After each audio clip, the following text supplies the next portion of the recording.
네, 세계가 함께 돈 풀었는데 금융시장은 이렇게 연일 출렁이면서 진정기미가 없습니다. 미국 월가에서는 주식시장 잠깐 문 닫자는 얘기까지 나오고 있는데요. 경제부 서영민 기자와 하나씩 짚어보겠습니다. 서 기자, 앞서 전해드렸듯이 오늘 유난히 미국 주식시장 많이 빠졌어요. 전적으로 코로나19 때문은 아니죠? 가장 큰 요인이 코로나19겠지만 미국 증시가 지금까지 너무 많이 올랐기 때문이기도 합니다. 지금 한 달 동안 30% 정도 빠졌다고 하는데요. 그렇죠. 좀 많이 빠졌다고 하는데 지난 2000년부터의 주가 흐름을 보면 끝도 없이 올랐다고 해도 좋을 정도로 계속 올랐습니다. 지금 한 10,000포인트 정도 엄청나게 빠졌다고 하는데 그래도 2017년 수준은 유지하고 있고요. 2009년 금융위기 당시와 보면 여전히 한 3배 정도 높은 상황입니다. 그럼 그동안 쌓인 거품이 이번에 코로나19 계기로 빠졌다 이렇게 봐야 할까요? 네. 금융위기 극복 과정에서 각국 정부와 중앙은행들이 돈을 엄청나게 풀었습니다. 이게 주식시장으로 흘러들면서 기업 가치와는 다르게 주가가 급격하게 올랐는데 여기에 거품이 끼어 있다. 그래서 불안해하던 투자자들이 많기도 했습니다. 독일이나 일본도 마찬가지였고요. 그게 코로나19로 터진 겁니다. 그러니까 이제 주식 가치가 급격하게 하락할 수밖에 없다는 불안감이 생기니까 이 증폭되고 극대화되고 있는 상황이라고 볼 수 있습니다. 그러면 그동안 별로 오르지도 않은 우리 주식시장은 왜 이렇게 함께 떨어지는 걸까요? 네, 그래서 금융당국이 오늘 또 뭐 채권시장 안정대책 같은 것들 준비하고 있다라고 말은 했지만 계속 또 내렸습니다. 이게 우리 위기가 복합적이기 때문인데요. 이게 지금 실물의 위기이기도 하고 금융의 위기이기도 하고요. 수요 차원의 위기, 공급 차원의 충격 겹쳐져 있습니다.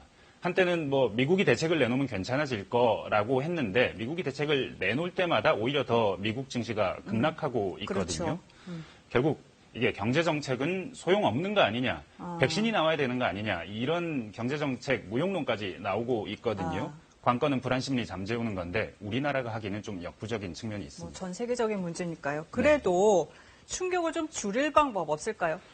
충격을 줄이려면 협력을 하라. 그런데 지난 한 몇 개월간의 국제사회 흐름을 보면 협력보다는 자국 이기주의 측면이었던 측면이 훨씬 많습니다. 그렇죠. 유가 급락, 사우디하고 러시아 서로 감산에 합의하지 못하면서 치킨 게임 들어갔고 여전히 합의하지 못하고 있습니다. 좀 넓게 보면 미중 무역 분쟁 같은 경우에도요. 여기 좀 뭐 무역을 통해서 상호 이익을 얻자라는 측면보다는 내가 조금 손해봐도 네가 손해를 많이 본다면 나는 그 길을 택하겠다. 이런 종류의 국제사회 흐름이 있거든요. G20이 금융위기 극복의 하나의 상징이었는데 지금은 유명무실해졌고요. 한일 갈등도 마찬가지입니다. 그러니까 일단 나부터 살자. 이렇게 코로나 고립주의라는 표현까지 쓰던데 고립 말고 협력 차원에서 좀 할 수 있는 게 있지 않습니까? IMF가 어제 3가지 제안을 내놨습니다. 지금 우리가 할 수 있는 게 더 있다는 겁니다. 한 나라, 한 가지 정책 아니면 한 지역, 고립된 지역에서 내놓는 정책은 한계가 있다. 우리가 지금 힘을 합하는 게 정책 공조가 중요하다. 이런 차원인데요. 재정 정책 같은 경우에 보면 글로벌 금융 위기 때 각국 G20 국가들이 재정의 한 2% 정도를, GDP 2% 정도를 부양책으로 쏟아부었습니다.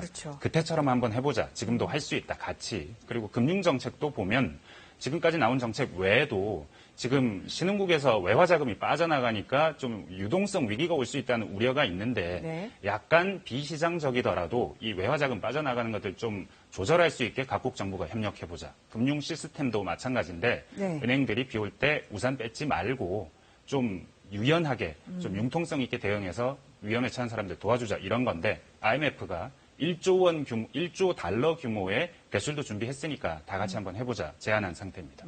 협력해보자 이렇게 강조했네요. 서영민 기자 잘 들었습니다.